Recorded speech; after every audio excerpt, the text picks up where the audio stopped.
She's having emergency C-section with quadruplets while her CEO ex marries his mistress downstairs. The operating room lights blazed like spotlights as Dr. Rebecca Martinez worked frantically over her patient. Blood pressure dropping rapidly. We're losing her.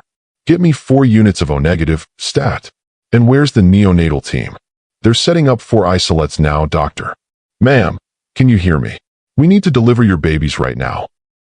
Brielle Santos tried to focus through the haze of pain and medication, her hand instinctively moving to her swollen belly, where 4 tiny hearts were fighting for survival. My babies, she whispered. Please save my babies. We're going to save all of you. But I need you to stay with me. 3 floors below in the Grand Regency Hotel's Crystal Ballroom, violin music floated through the air as 400 guests rose to their feet. Ladies and gentlemen, please welcome Mr. and Mrs. Caspian Sterling. Caspian Sterling, CEO of Sterling Dynamics and one of the youngest billionaires in tech, smiled as he walked down the aisle with his new bride, Anastasia Vale. Flash photography captured every moment of what society magazines would call the wedding of the year. But upstairs in the medical wing of the same luxury hotel, another story was unfolding. She's hemorrhaging. We need to move faster. Baby A is in distress. Cord compression. All 4 babies are at 32 weeks. They're going to need immediate intensive care. Here's the question that will define the next hour of your life. What would you do if your worst nightmare was happening while your ex celebrated the happiest day of their life? Have you ever faced a life or death crisis while the person who broke your heart was living their dream just floors away? What happens when destiny forces 2 people to confront the wreckage of their past at the exact moment when everything hangs in the balance? Today's story will show you what happens when life and death interrupt. It's about a woman fighting for her life and the lives of her 4 unborn children while the man who abandoned them celebrates his new marriage in the same building. But here's what will shock you. Sometimes the cruelest timing becomes the catalyst for the most beautiful redemption. If you believe in the power of love to overcome the worst timing imaginable, hit that like button and join us for this heart-stopping story of second chances born from crisis. 6 hours earlier, Brielle Santos had been in her small studio apartment, trying to finish a watercolor painting while managing the constant discomfort of carrying quadruplets at 32 weeks. At 29, she looked older than her years, the stress of the past 10 months evident in the dark circles under her eyes and the way she moved carefully, protecting her precious cargo. The apartment was tiny but filled with evidence of her artistic talent. Canvases lined the walls, showing landscapes and portraits that revealed a gifted artist struggling to make ends meet. Baby furniture crowded the small space, for cribs arranged in the only configuration that would fit. Come on, little ones, Brielle murmured, rubbing her enormous belly as one of the babies kicked against her ribs. Mama needs to finish this painting so we can pay rent this month. The commission was for a local restaurant, a mural of the city skyline that would pay enough to cover her utilities and grocery bills. Since the divorce, Brielle had been surviving on freelance art projects, small commissions that barely covered the mounting medical expenses of her high-risk pregnancy. Her phone rang, displaying the name of Dr. Sarah Kim, her obstetrician. Brielle, I need you to come in today. Your blood pressure readings from yesterday's home monitor are concerning. Dr. Kim, I have a commission deadline today. Can it wait until my appointment tomorrow? I'm afraid not. Your pressure is elevated, and with quadruplets, we can't take any risks. Please come in within the next 2 hours. Brielle looked at her unfinished painting, then at the bills stacked on her kitchen table. Every missed deadline meant less money for baby formula and diapers.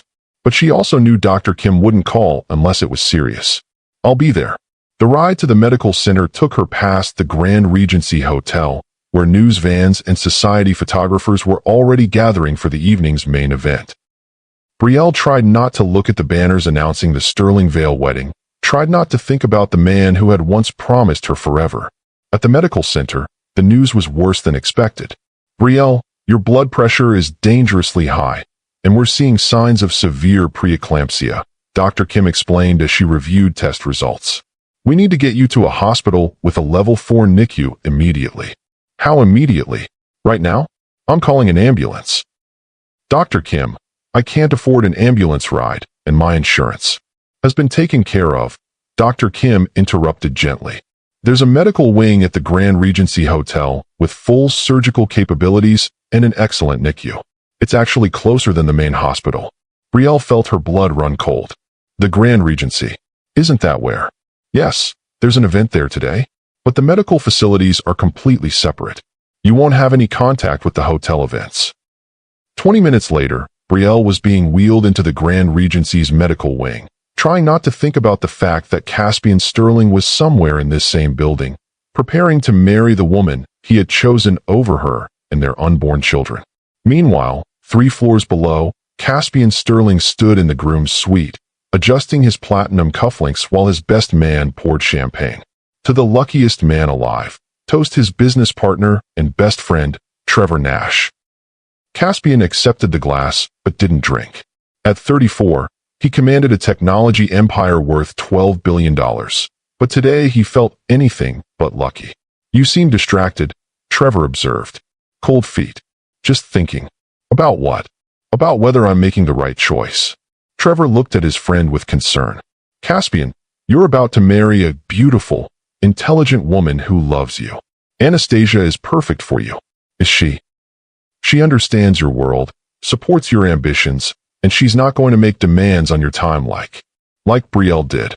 I wasn't going to say that, but you were thinking it. Caspian walked to the window overlooking the hotel's gardens where guests were already gathering for the ceremony. 400 of the most powerful people in business, politics, and society would witness his marriage to Anastasia Vale, his former executive assistant who had become so much more. Trevor, can I ask you something? Anything. Do you think I'm a good man? What kind of question is that? An honest one. Trevor set down his champagne glass. Caspian, you built a global company from nothing. You employ thousands of people. You've donated millions to charity. That's not what I asked. You're a successful man. Success and goodness aren't the same thing. What's brought this on? Caspian thought about the envelope that had arrived at his office 3 weeks ago. Ultrasound photos of 4 tiny babies, sent by Brielle's lawyer with a note that the quadruplets were due any day. He had thrown the envelope away without looking at the photos for more than a few seconds, but the image had haunted him ever since. I keep thinking about the choices I've made, the people I've hurt. Everyone makes difficult choices in business. I'm not talking about business. Before Trevor could respond, there was a knock on the door. Anastasia Vale entered, radiant in her pre-wedding preparations. At 26, she was everything society expected in a billionaire's wife. Beautiful, polished, and completely devoted to maintaining Caspian's image. Darling, I wanted to see you before the ceremony, she said, crossing the room to kiss his cheek carefully so as not to disturb her makeup. You look beautiful, Caspian said automatically. Thank you. The photographers from Vanity Fair want to do some candid shots before we walk down the aisle. Of course. Anastasia studied his face. You seem tense. Is everything all right? Just the usual pre-wedding nerves. Well, in 3 hours, we'll be husband and wife, and you can relax. As Anastasia left to prepare for more photos, Trevor resumed their conversation. Caspian, whatever you're thinking about your past, today is about your future. Anastasia loves you. She's perfect for your lifestyle, and she's not going to complicate your life with unreasonable demands. Unreasonable demands. Like wanting me to be present for my marriage. Like expecting you to choose family over career advancement. Maybe family should come first. Says the man who built a $12 billion empire by putting business first. Caspian's phone buzzed with a text from his assistant. Sir, all wedding preparations are on schedule. The ceremony will begin at 4 p.m. as planned. Note, there is some medical activity in the hotel's medical wing, but it will not interfere with your event. Medical activity. Caspian wondered briefly who might be using the hotel's medical facilities on his wedding day, then dismissed the thought. Today was about Anastasia, about their future together, about finally moving past the mistakes of his previous marriage. He had no idea that 3 floors above him, the woman he had once loved was fighting for her life and the lives of the children he had chosen to abandon. At 2 p.m., Brielle's condition took a dramatic turn for the worse. Blood pressure is spiking. 160/110. I'm seeing protein in her urine. This is severe preeclampsia. Doctor, the baby's heart rates are becoming irregular. Dr. Martinez made the decision that would change everything. We need to deliver now. Prep for emergency C-section. Ma'am, we're going to take you into surgery, a nurse explained to Brielle as they wheeled her toward the operating room. Your babies need to be delivered immediately. It's too early, Brielle whispered. They're only 32 weeks. The NICU team is excellent. They'll take good care of your babies. Are they going to be okay? We're going to do everything we can. As they prepared Brielle for surgery, the medical team worked with precision and urgency. Dr. Martinez had delivered hundreds of babies, but quadruplets at 32 weeks presented unique challenges. I need 4 neonatal teams standing by, she called out. Each baby will need immediate intervention. Doctor, should we notify the father? Is he listed as emergency contact? The nurse checked Brielle's chart. No emergency contact listed. Then we proceed without notification. What the medical team didn't know was that the father was 3 floors below, about to walk down an aisle toward a woman who wasn't the mother of his children. At exactly 3:30 p.m., as guests were taking their seats in the Grand Regency's Crystal Ballroom, Brielle Santos was being wheeled into Operating Room 3 for the fight of her life. The story of how Brielle Santos and Caspian Sterling had arrived at this devastating moment began 3 years earlier in the sleek offices of Sterling Dynamics. Brielle had been hired as Caspian's executive assistant, a position that quickly evolved into something much more significant. Miss Santos, I need you to reschedule my meeting with the Tokyo investors, Caspian had said during her first week on the job. Already done, Mr. Sterling. I also took the liberty of researching their cultural preferences and arranged for a traditional tea service. The meeting has been moved to the executive conference room with the city view they specifically requested. Caspian had looked up from his computer with genuine surprise. How did you know they requested a city view? I called their assistant in Tokyo. I speak Japanese. You speak Japanese. Japanese, Spanish, and Mandarin. You interface with global clients. I thought it might be useful. From that moment, Caspian had known Brielle was special. She wasn't just an assistant. She was a partner who understood his vision and supported his ambitions with intelligence and creativity. You're wasted in an assistant role, he told her 6 months later. I want to promote you to Director of Strategic Communications. Mr. Sterling, I appreciate the offer, but I'm not sure that's appropriate. Why not? Because I think we both know this has become more than a professional relationship. Caspian had been trying to ignore the growing attraction between them, the way conversations lasted longer than necessary, the way he found excuses to work late when she was still in the office.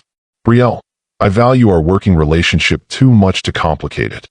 And I value you too much to pretend I don't have feelings for you. The honesty in her voice had broken down his last defenses. What are you suggesting? I'm suggesting we acknowledge what's happening between us and decide how to handle it like mature adults. I'm your boss. You're also the man I'm falling in love with. The admission had hung between them like a bridge across dangerous territory. Caspian had built his empire by making calculated decisions, by weighing risks and benefits with cold logic. But nothing about his feelings for Brielle felt calculated. If we do this, everything changes. Everything has already changed. We're just deciding whether to be honest about it. Their first real date had been dinner at a small Italian restaurant far from the trendy spots where Caspian usually entertained clients. Brielle wore a simple black dress that probably cost less than the wine he typically ordered, but she had never looked more beautiful to him. Tell me about your art, Caspian said over dinner. What do you want to know? Why you're working as an assistant when you're clearly talented enough to be a full-time artist. Brielle smiled sadly. Because talent doesn't pay rent. I love painting, but I also love eating and having a place to live. Have you ever had an exhibition? A few small galleries. Nothing significant. I'd like to see your work sometime. Really. That weekend, Caspian had visited Brielle's small apartment and discovered walls covered with extraordinary paintings. Landscapes that captured light like photographs, portraits that revealed the souls of their subjects, abstract pieces that conveyed emotion through color and form. These are incredible, he said, studying a painting of the city skyline at sunset. Thank you. Brielle, you're not just talented. You're gifted. Gifted doesn't matter if no one wants to buy your work. What if someone did want to buy your work? What do you mean? What if I commissioned you to create pieces for Sterling Dynamics offices? What if I introduced you to collectors who could appreciate your talent? Caspian, I can't accept charity. It's not charity. It's recognizing quality and creating opportunities. What's the catch? No catch. I love you, and I want to support your dreams. The words had slipped out before he could stop them. I love you. 3 words that changed everything between them. Do you mean that? I've never meant anything more. Their relationship had deepened quickly after that confession. Brielle moved into Caspian's penthouse apartment. She left her assistant position to focus on her art while helping Caspian with strategic planning for his company. They traveled together, worked together, built a life together that felt like the perfect fusion of love and ambition. Marry me, Caspian said one evening as they stood on the balcony of his penthouse, looking out over the city lights. Are you serious? I've never been more serious about anything. Brielle, you make me better. You make my success mean something. Yes, she whispered, tears streaming down her face. Yes, of course, yes. Their wedding had been small and intimate, the opposite of the spectacle Caspian was staging today with Anastasia. Just family and close friends, a celebration of love rather than a display of wealth and status. For the first year of their marriage, they had been blissfully happy. Brielle's art career flourished with Caspian's support and connections. Sterling Dynamics continued to grow, but Caspian maintained balance between work and his personal life. Then they began trying to start a family. It's been 6 months, Brielle said after another negative pregnancy test.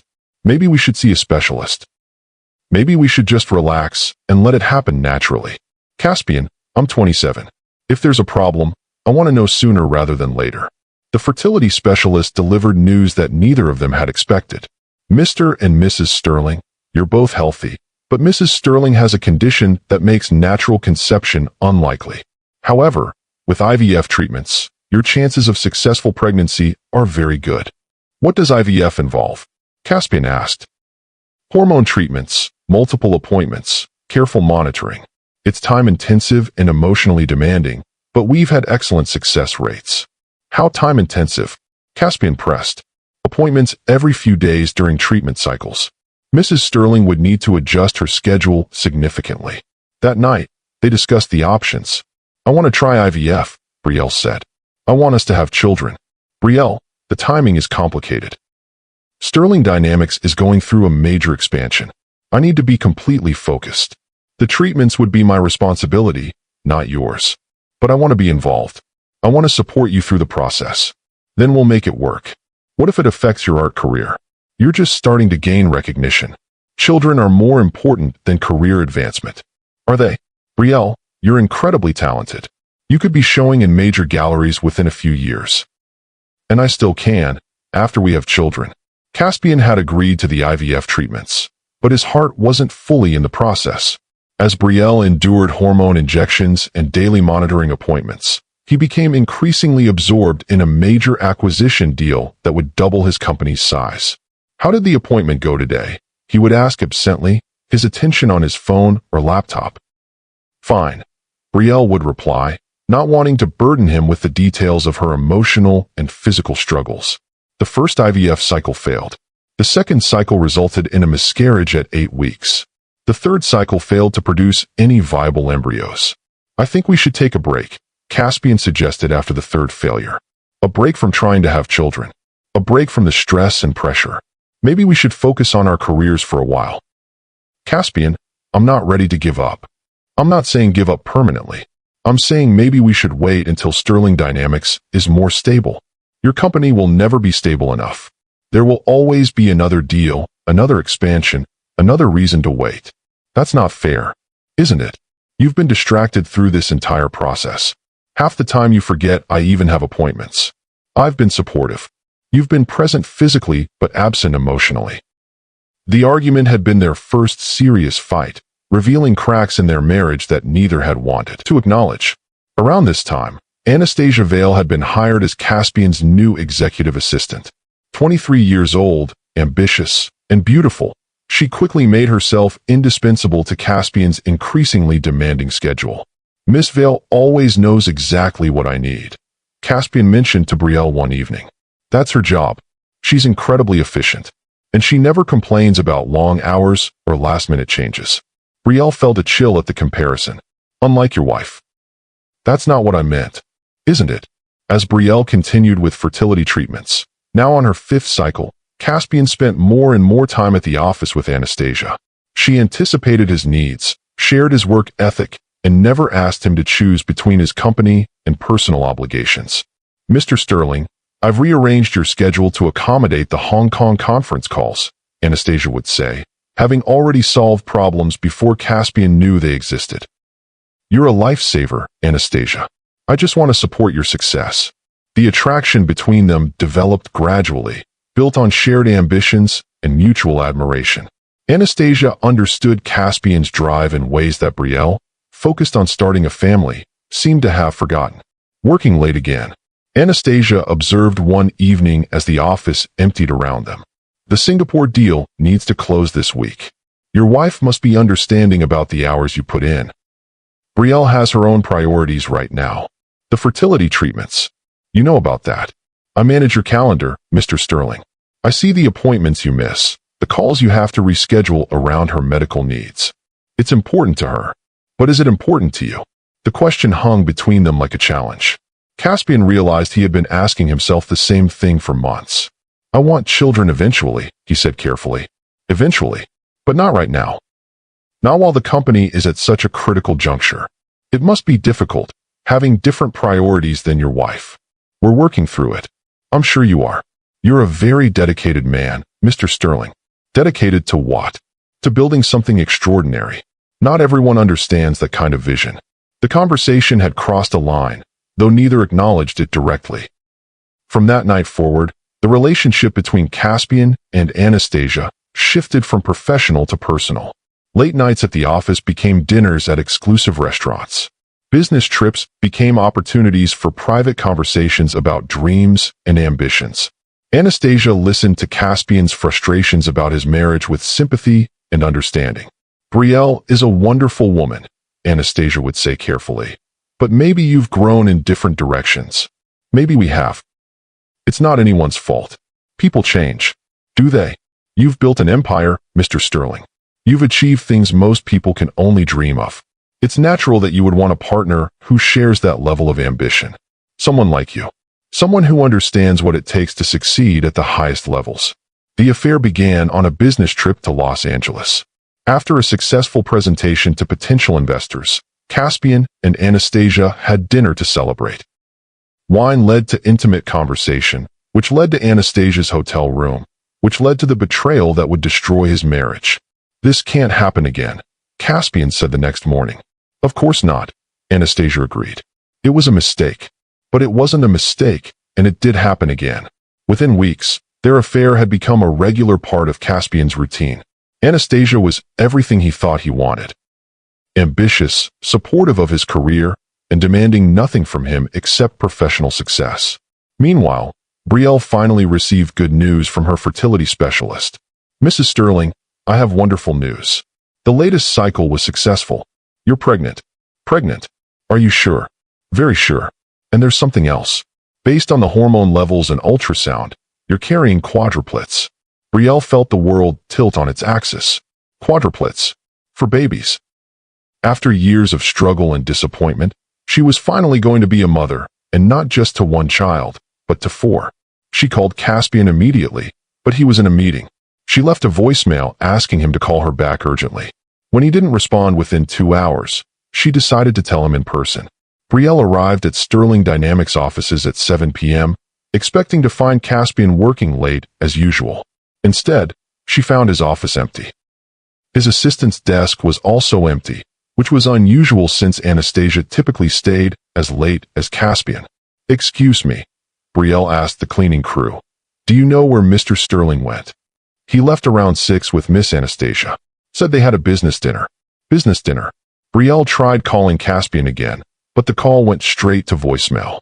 That night, she waited up for him to come home, practicing how she would share the incredible news of their quadruplets. But Caspian didn't come home until nearly midnight, and when he did, he was distant and distracted. How was your business dinner? Fine. Productive. With whom? Potential investors. Anastasia helped with the presentation. That's nice. Caspian, I have something important to tell you. Can it wait until morning? I'm exhausted. It's about the fertility treatment. Did this cycle fail too? The casual way he assumed failure broke Brielle's heart. No, it didn't fail. Good. We can discuss it tomorrow. Caspian went to bed without learning that he was going to be a father to quadruplets, leaving Brielle alone with the most important news of their marriage. The next morning, Brielle tried again to share her news, but Caspian was rushing to catch a flight for another business trip. Caspian, please. I really need to talk to you. Can we discuss it when I get back? I'm already running late. When will you be back? Sunday night. 5 days. Brielle would have to wait 5 days to tell her husband that they were finally going to have the family they had been trying to create for 2 years. But Sunday night brought devastating news that would end their marriage forever. Caspian returned from his business trip with a confession that shattered Brielle's world. Brielle, we need to talk. I need to talk to you too. I have incredible news. Let me go first. Caspian, this is really important. So is what I need to tell you. Something in his tone made Brielle's stomach clench with dread. What is it? I've been having an affair. The words hit Brielle like a physical blow. What? With Anastasia. It's been going on for 2 months. 2 months. Brielle, I'm sorry. I never meant for it to happen. But it did happen. Yes. For 2 months. Yes. Brielle felt the world collapsing around her. Why? Because we've grown apart. Because we want different things. Because you're so focused on having children that you've forgotten about us. I've forgotten about us. Caspian, everything I've done has been about building our family. Maybe that's the problem. The problem is that you've been sleeping with your assistant while I've been trying to give you children. Brielle, I think we should consider that maybe this marriage isn't working. You want a divorce. I think we should discuss it. Because of your affair. Because we're not happy together anymore. Brielle stared at her husband, seeing a stranger where she once saw the love of her life. Caspian, I need to tell you something. What? I'm pregnant. The room fell silent. Caspian stared at his wife as if she had spoken in a foreign language. Pregnant. With quadruplets. For babies. 4 babies. 4 babies that you helped create while you were having an affair with your assistant. Caspian sank into a chair, the magnitude of the situation overwhelming him. Brielle, you what? You're sorry. You didn't know? You would have made different choices. I don't know what to say. Say you'll end the affair. Say you'll fight for our marriage. Say you want to be a father to our children. Caspian was quiet for a long moment, weighing his options.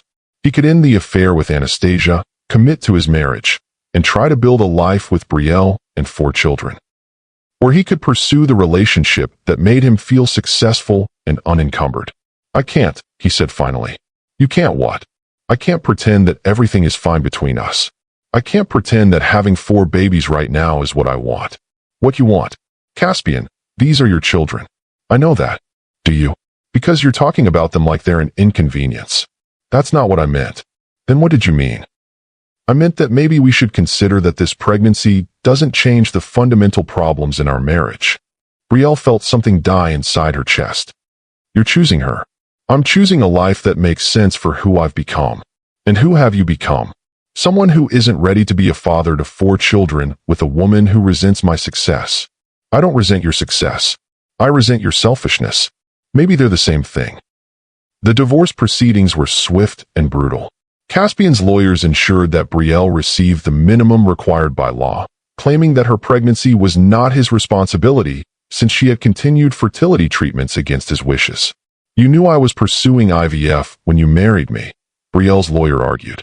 My client's circumstances have changed significantly, Caspian's lawyer replied. He's no longer in a position to support an ex-wife and multiple children. Your client is worth $12 billion. My client's assets are tied up in his business ventures. The settlement gave Brielle their apartment and a modest monthly support payment that would end when the children turned 18. Caspian retained everything else: the penthouse, the art collection, the investment portfolio, and the company they had built together. I want to be involved in the children's lives, Caspian said during one of their final meetings. Do you? They're my children too. Then act like it. What does that mean? It means showing up. It means putting their needs before your comfort. It means being a father instead of just a donor. I'll send support payments. They need more than money. Caspian. I'll do my best. But Caspian's best turned out to be very little. He sent the required support payments, but made no effort to be present for doctor's appointments, pregnancy complications, or the daily reality of Brielle's high-risk pregnancy. Instead, he moved Anastasia into his penthouse and began planning the wedding that would cement his new life. Now, as Brielle fought for her life and the lives of their 4 children 3 floors above his wedding ceremony, Caspian was about to discover that some choices have consequences that can't be avoided forever. The quadruplets were coming whether he was ready or not, and destiny was about to force him to confront the man he had become versus the father his children needed him to be. At 4 p.m. sharp, the string quartet began playing Pachelbel's canon as the wedding processional started in the Grand Regency's Crystal Ballroom.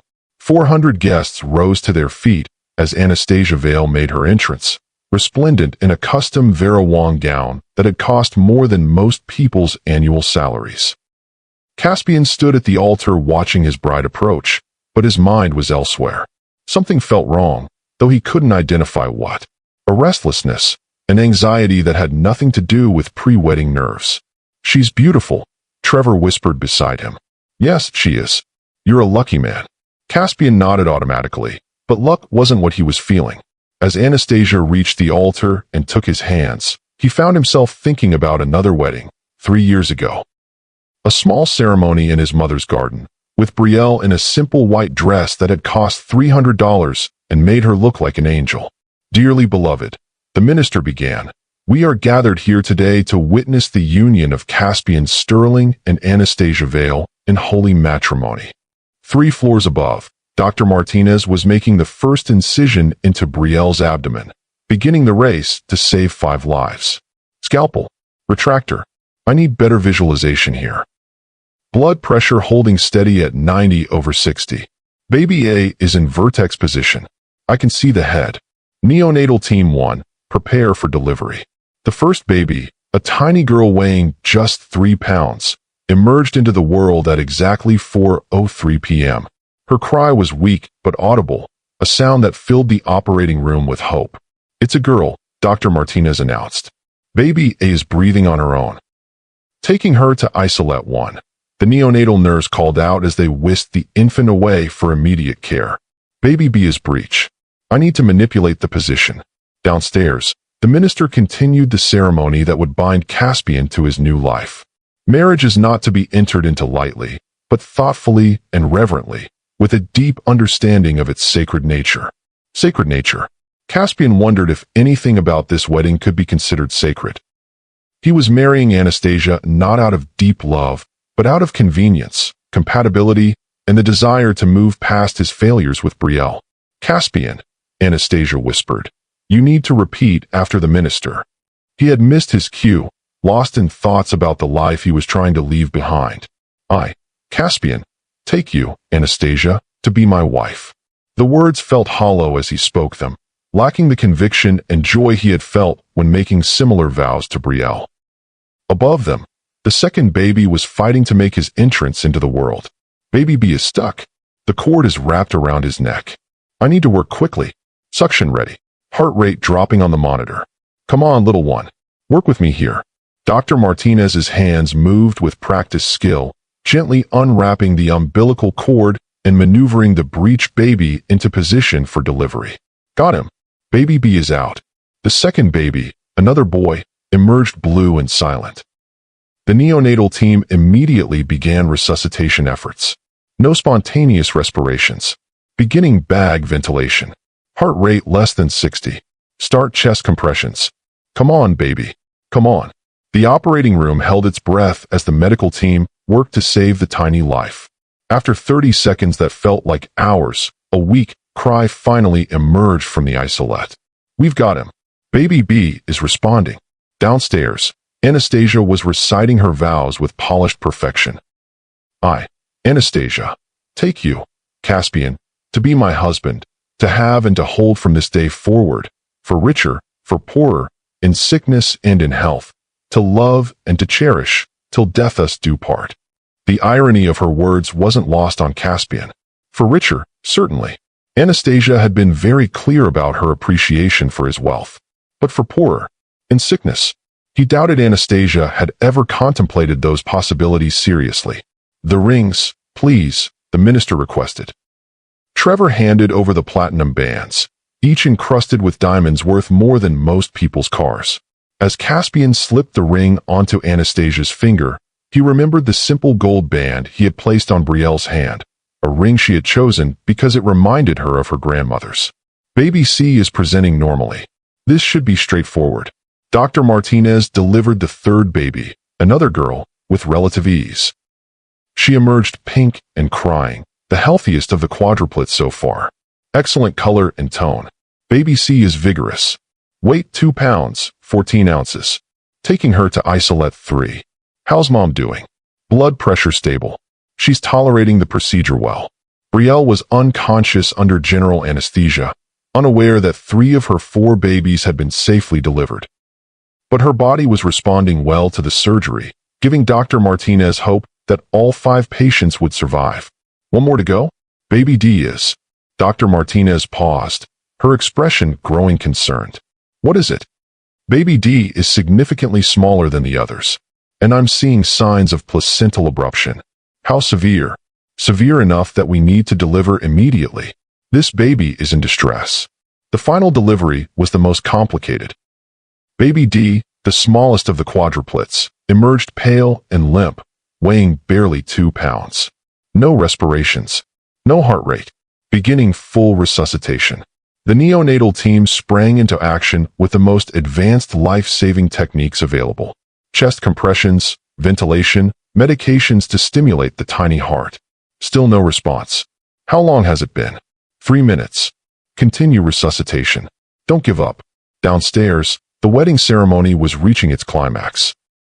By the power vested in me by the state of New York, I now pronounce you husband and wife. You may kiss the bride. Caspian kissed Anastasia as 400 guests applauded, camera flashes capturing the moment for posterity. But even as he went through the motions of celebration, something felt fundamentally wrong. Ladies and gentlemen, I present to you Mr. and Mrs. Caspian Sterling. As they walked back down the aisle together, Caspian caught sight of his reflection in one of the ballroom's mirrors. He looked successful, powerful, exactly like the man he had worked so hard to become. But he felt empty, as if he were wearing a costume rather than living his life. "We did it," Anastasia whispered as they reached the back of the ballroom. "Yes, we did. How does it feel to be married again?" "Different than I expected." "Different how?" Before Caspian could answer, his phone buzzed with an urgent notification. Despite the no-phones policy for the wedding, he had kept his device on for genuine emergencies. The message was from the hotel's medical director. "Mr. Sterling, we have a medical emergency in our facility that requires your immediate attention as next of kin." Next of kin. Caspian stared at the message in confusion. He had no family members who would be using the hotel's medical facilities. Both his parents were deceased, and he had no siblings. "Darling, put your phone away," Anastasia chided. "This is our wedding day. Something's wrong. The hotel medical director needs to see me immediately. Whatever it is, it can wait. We have 400 guests expecting us at the reception." "Anastasia, they said it was an emergency involving next of kin." "You don't have any next of kin here." "That's what doesn't make sense." Caspian texted back, "What kind of emergency?" "Who is the patient?" The response came immediately. "Patient confidentiality prevents details via text. Please come to the medical wing immediately. Floor 7. "I need to check on this," Caspian told Anastasia. "Caspian, you cannot leave our wedding reception to deal with some random medical issue. It'll take 5 minutes. I'll find out what the confusion is and be right back." "I'm coming with you." "No, stay with the guests. I'll handle whatever this is." Against Anastasia's protests, Caspian made his way to the elevator that would take him to the hotel's medical wing.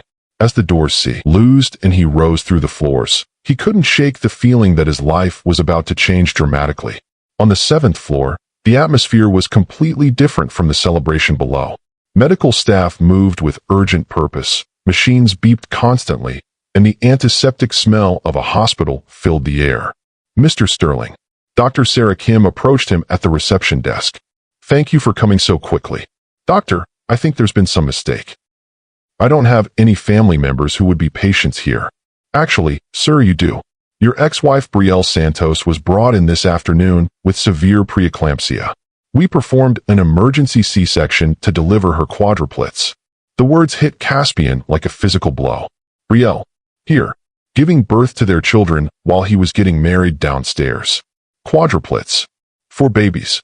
3 are stable in our NICU. 1 is fighting for his life. She had the babies. Yes, sir. About 2 hours ago. And she's alive, but still critical. The surgery was complicated. Caspian felt the world spinning around him. While he had been exchanging vows with Anastasia, Brielle had been fighting for her life. While he had been posing for photographs, his children had been born. I need to see them. Sir, before we go any further, I need to confirm. Are you prepared to make medical decisions for the babies if necessary? Medical decisions. As their father, you have the legal right to make choices about their care if the mother is incapacitated. Father. The word hit Caspian with full force.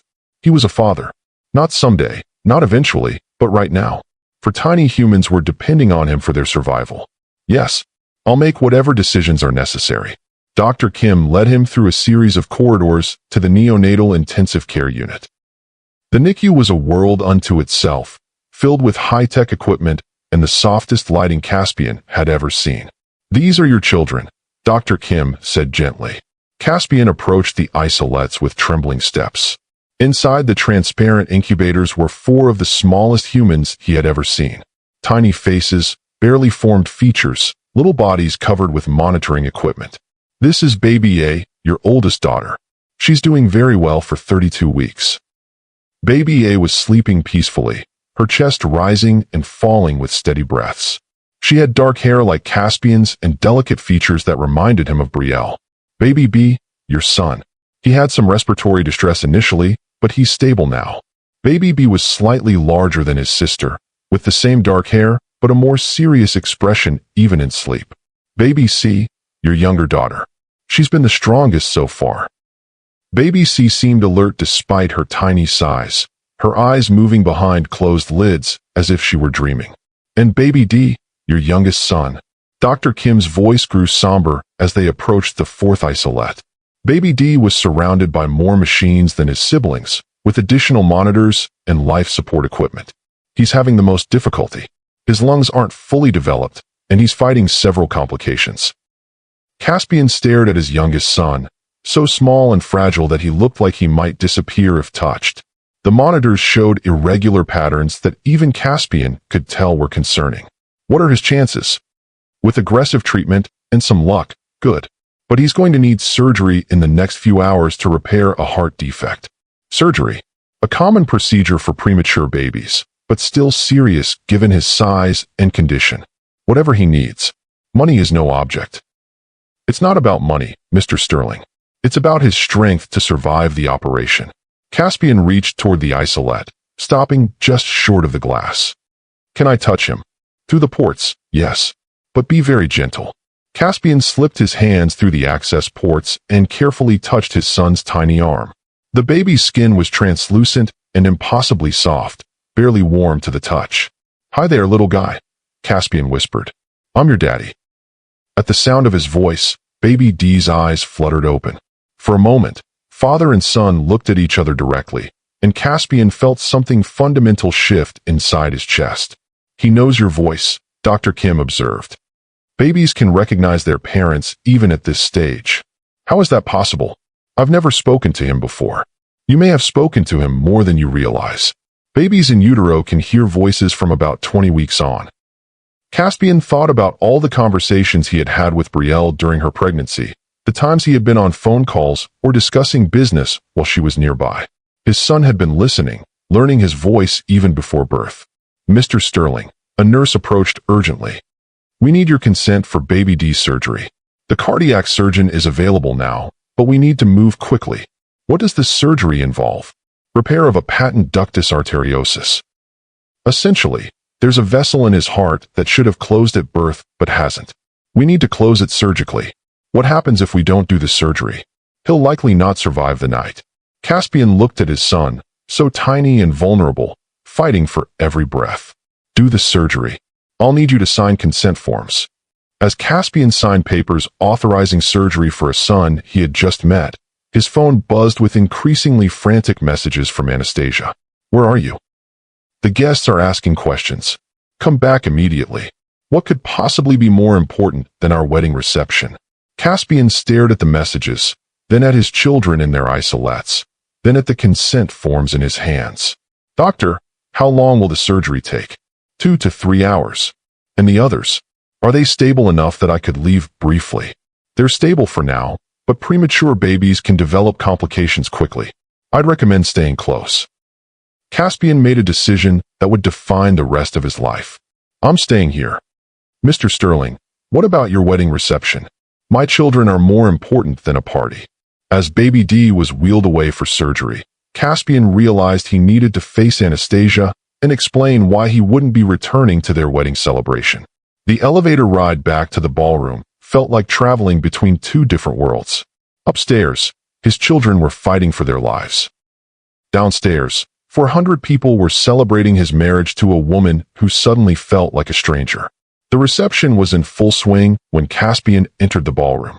Guests were dining on 7 courses prepared by celebrity chefs, drinking champagne that cost more per bottle than most people's weekly salaries, and dancing to a live orchestra. Anastasia spotted him immediately and hurried over, her wedding dress rustling as she moved. There you are? What was that about? We need to talk. Privately. Caspian, we're in the middle of our reception. Whatever it was, surely it can wait. No, it can't wait. Something in his tone made Anastasia's celebratory expression falter. What's wrong? Let's go somewhere private. Caspian led her to a small antechamber off the main ballroom, away from the guests and photographers. Anastasia, I need to tell you something that's going to change everything. What are you talking about? Brielle was in the hotel's medical wing. She gave birth to quadruplets this afternoon. Anastasia stared at him as if he had spoken in a foreign language. Quadruplets. For babies. My children. Your children. Yes. Caspian, you said you wanted nothing to do with those babies. I was wrong. You were wrong. We got married 3 hours ago. I know. And now you're telling me that your ex-wife gave birth today, while we were exchanging vows. Anastasia's face went through a series of expressions: shock, hurt, anger, and finally cold calculation. Where are they now? The babies are in the NICU. One of them is having heart surgery as we speak. And where is she? Recovering from the C-section. I see. Anastasia walked to the antechamber's window, looking out at the hotel gardens where wedding guests were mingling during the cocktail reception. So what exactly are you telling me, Caspian? I'm telling you that I need to be upstairs with my children, instead of downstairs with your wife. Yes, I see. And how long do you expect this to take? I don't know. Hours, maybe days. One of the babies is very sick. Days. Anastasia, these are my children. They need me. I need you too. I'm your wife. You're my wife, but they're my children. They didn't choose to be born today. They didn't choose to interrupt our wedding. But they did interrupt our wedding. Yes, they did. Anastasia turned back to face him, and Caspian saw something in her expression that chilled him. Caspian, I want you to think very carefully about what you're saying. What do you mean? I mean that you're about to make a choice that will define our entire marriage. What choice? The choice between your past and your future. Between the family you abandoned and the wife you just married. It's not that simple. It's exactly that simple. Either you come back to our reception and we start our married life together, or you go upstairs to play father to children you've ignored for months. Playing father. Anastasia, they're premature. One of them might die tonight. That's very sad. But it's not your responsibility. Caspian stared at his new wife, seeing her clearly for perhaps the first time. They're my children. How is that not my responsibility? Because you made your choice months ago when you filed for divorce. You chose me. You chose us. You chose your future over your past. I was wrong. No, you were right. Caspian, you built an empire by making difficult decisions, by prioritizing what matters most. Don't let guilt and emotion cloud your judgment now. This isn't about guilt. It's about being a father. You can be a father from a distance. Send money, hire the best doctors, make sure they have everything they need. But you don't have to sacrifice your life and your marriage to play hands-on daddy. Is that what you think this is? Playing. I think it's you feeling guilty about choices you made and trying to fix them in ways that will destroy what we've built together. Caspian's phone buzzed with a text from Dr. Kim. Baby D is out of surgery. Procedure was successful, but he's still critical. The other 3 babies are asking for their father. Asking for their father. Babies don't ask for anything, Anastasia said, reading over his shoulder. That doctor is manipulating you. They're asking for me. Caspian, be rational. You can visit them tomorrow, after our honeymoon. You can be involved in their lives without abandoning our wedding day. One of them just had heart surgery, and he survived the surgery. Crisis averted. Caspian looked at his wife of 3 hours and realized they had fundamentally different definitions of what mattered in life. Anastasia, I'm going back upstairs. If you walk out of this reception, if you abandon our guests and our marriage on our wedding day, I will never forgive you. I'm not abandoning our marriage. I'm prioritizing my children. Same thing. No, it's not. Caspian, I'm going to ask you one more time. Are you coming back to our reception, or are you choosing them over me? I'm choosing to be the father they need me to be. Then you've chosen. Yes, I have. Anastasia's expression hardened into something cold and calculating. Fine, but don't expect me to be waiting when you come to your senses. What does that mean? It means I didn't marry you to be second place to children from your previous marriage. They're not competition, Anastasia. They're babies. They're complications. And I don't do complications. Caspian realized that the woman he had just married was showing him exactly who she was. Someone who would support him only when it was convenient, who would love him only when it didn't require sacrifice. I need to go back to them. Then go. But when you do, remember that you're making a choice that can't be undone. You're right. I am making a choice that can't be undone. I'm choosing to be a father. Caspian left Anastasia in the antechamber and walked through the reception one last time. Guests noticed his passage, whispering about why the groom was leaving his own party. He ignored their questions and speculation, focused entirely on getting back to his children. In the elevator, he called his lawyer. Richard, I need you to prepare annulment papers. Annulment papers. Caspian, you just got married 3 hours ago. I know, and I'm about to undo it. What happened? I became a father, and I realized I married the wrong woman. Back in the NICU, Caspian found Dr. Kim waiting with updates. How is baby D? The surgery was successful. His heart defect has been repaired, and he's responding well to treatment. And the others? All stable. Baby A and baby C are breathing on their own. Baby B still needs some respiratory support, but he's improving. When can I see them? Right now, if you'd like. Caspian spent the next hour moving between isolates, talking softly to each of his children. He told baby A about the art galleries he would take her to. He promised baby B they would play soccer together. He described to baby C all the books he would read to her. And he whispered to baby D about the courage and strength he had already shown. They seem to respond to your voice, a nurse observed. Is that normal? Very normal. You're their father. They've been waiting to meet you. I should have been here sooner. You're here now? That's what matters. At 10 p.m., Brielle woke up from her post-surgical sedation. Dr. Kim brought Caspian to her recovery room, where she lay connected to monitors but alert and aware. Caspian. Her voice was weak but surprised. What are you doing here? I came as soon as I found out. Found out what? That you were here. That they were born. Brielle looked at him with confusion. I thought you were getting married today. I did get married today. Then why? Because becoming a father changed my priorities. Brielle studied his face, looking for signs of the man she had once loved beneath the stranger he had become. How are they? Beautiful. Perfect. Fighting hard. All four. All four. Baby D had heart surgery, but he came through it well. Tears filled Brielle's eyes. I was so scared. When they said emergency C-section, I thought, they're going to be fine. All of them. Have you seen them? I've been with them for hours. And your wife? Caspian was quiet for a moment. I don't think I have a wife anymore. What do you mean? I mean I made a choice tonight between my marriage and my children. I chose our children. Caspian. Brielle, I know I have no right to ask for forgiveness. I know I abandoned you when you needed me most. But I want to be here now. I want to be their father. Their father or their visitor. Their father. Every day. Every night. Whatever they need. And when the novelty wears off.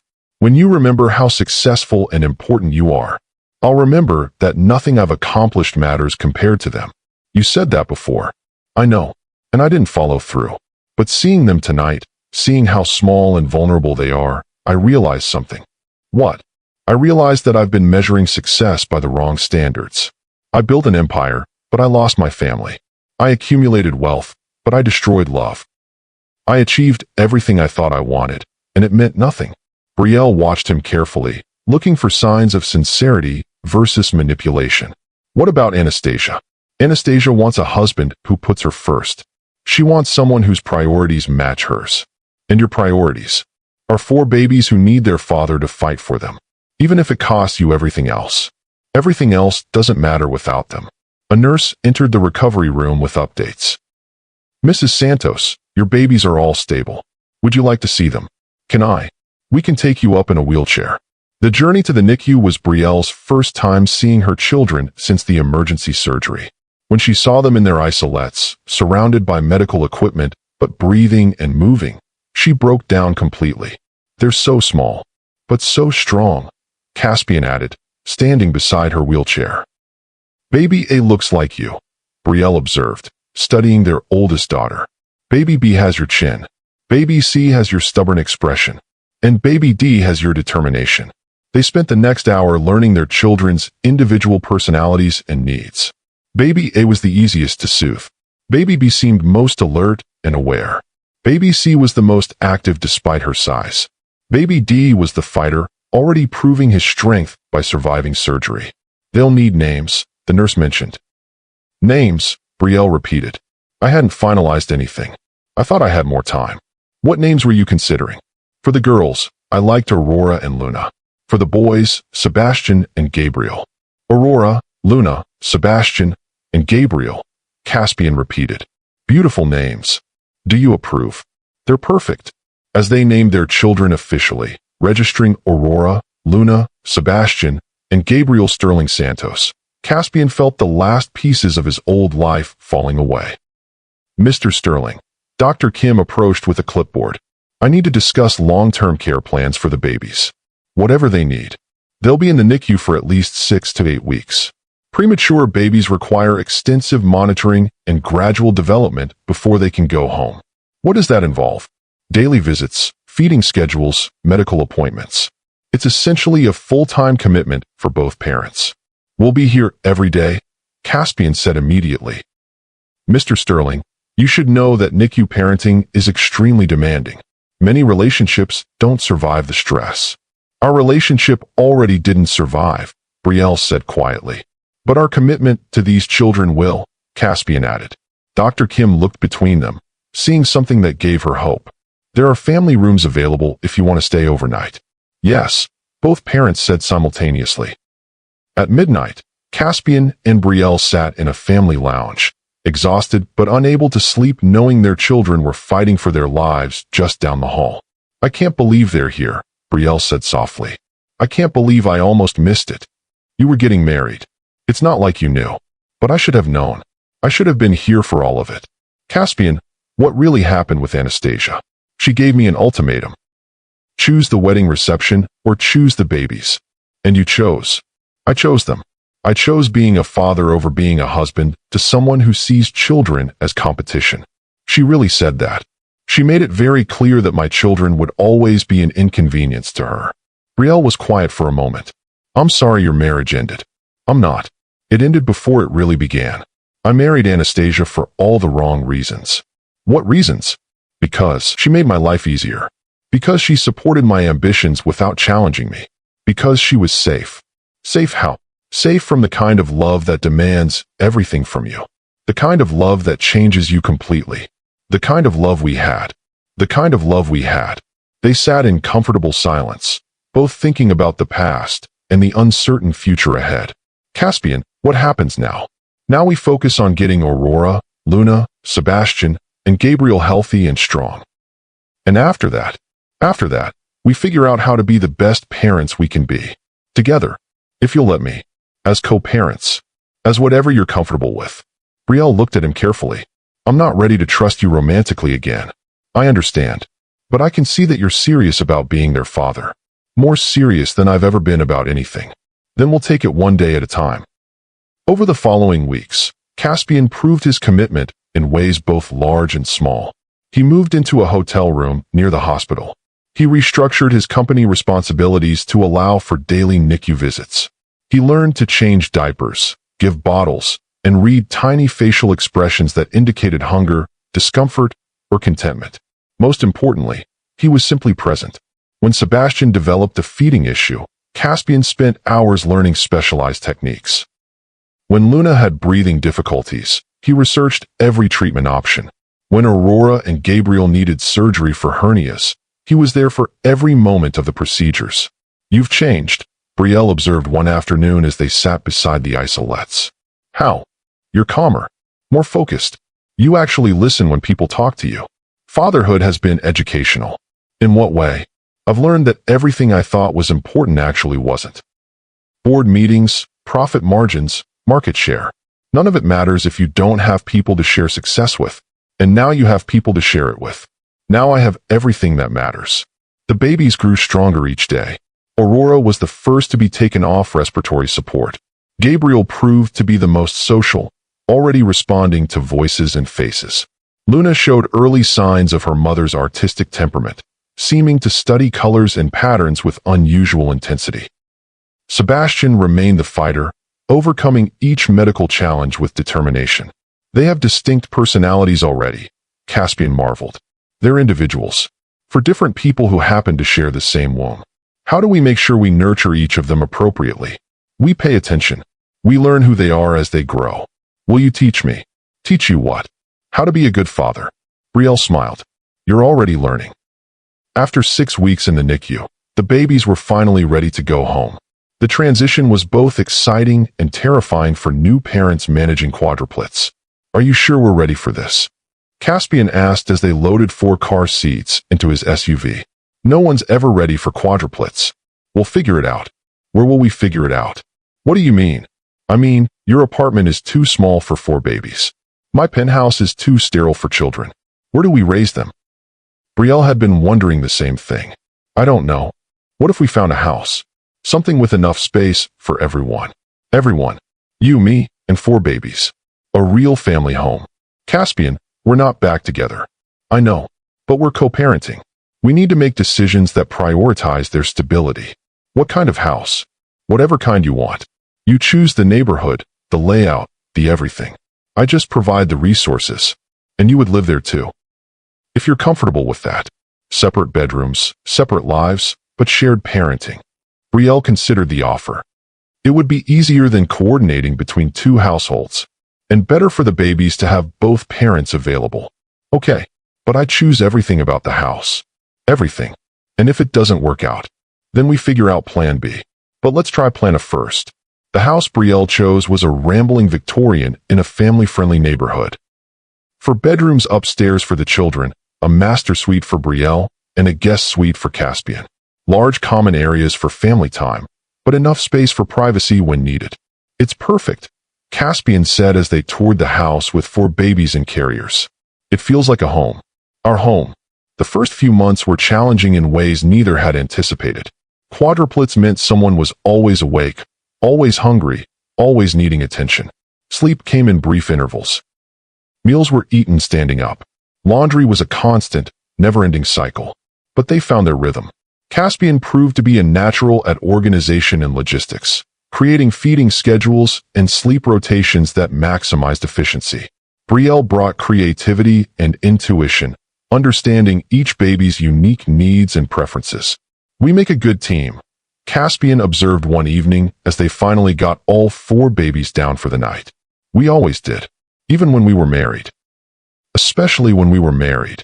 "Brielle, can I ask you something?" "What?" "Do you think there's any chance we could ever?" "No. You didn't let me finish the question. I know what you were going to ask. And the answer is no. Because you don't trust me. Because I don't trust myself around you." "What does that mean?" "It means I loved you so completely that when you broke my heart, I shattered. I can't risk that again." "What if I've changed?"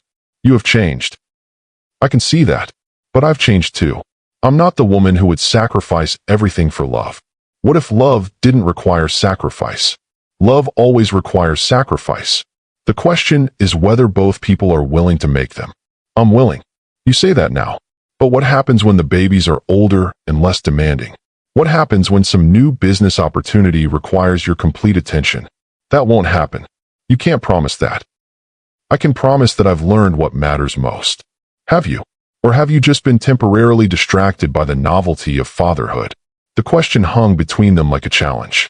Caspian realized that words weren't enough to convince Brielle of his transformation. He would have to prove it through consistent action over time. Then I'll keep proving it every day until you believe me. And if I never believe you, then I'll keep proving it anyway. Because they deserve a father who puts them first. Just them. All of you. You deserve someone who puts family first too. Have you ever seen someone completely transform their priorities because of love? What's the most important lesson you've learned about what makes a real partnership work? Share your thoughts about second chances and personal growth in the comments below. 1 year later, the Sterling Santos household had found its perfect rhythm. Aurora had grown into a happy, social baby who charmed everyone she met. Luna showed early artistic inclinations, always reaching for colorful objects and studying patterns with intense focus. Sebastian had maintained his fighting spirit, approaching every new challenge with determination. Gabriel had become the family comedian, always ready with a smile or laugh that could brighten anyone's day. Caspian had kept his promise to prioritize family over business. He sold controlling interest in Sterling Dynamics, retaining enough involvement to ensure financial security while freeing himself from the daily demands of running a global corporation. Any regrets? Brielle asked one evening as they bathed the babies together. About what? About giving up your empire. I didn't give up my empire. I found a better one. 4 babies and a complicated co-parenting relationship. 4 amazing children and a partnership with an extraordinary woman. Caspian. What? I need to tell you something. What is it? I've been thinking about us. About what we have now versus what we had before. And I think what we have now is better. Better how? Before, we were 2 people trying to merge our lives. Now, we're 2 people choosing to build something together. What's the difference? The difference is intention. Before, we fell in love and hoped it would work. Now, we're making it work because we choose to every day. Does that mean? It means I'm willing to try again. Slowly, carefully, but I'm willing. Are you sure? I'm sure that I want our children to grow up in a home filled with love. I'm sure that I want them to see their parents as partners who choose each other every day. And I'm sure that I want to spend the rest of my life proving I'm worthy of you and them. You already have. Their second wedding was nothing like either of their first marriages. No elaborate ceremony, no hundreds of guests, no designer gowns or platinum bands.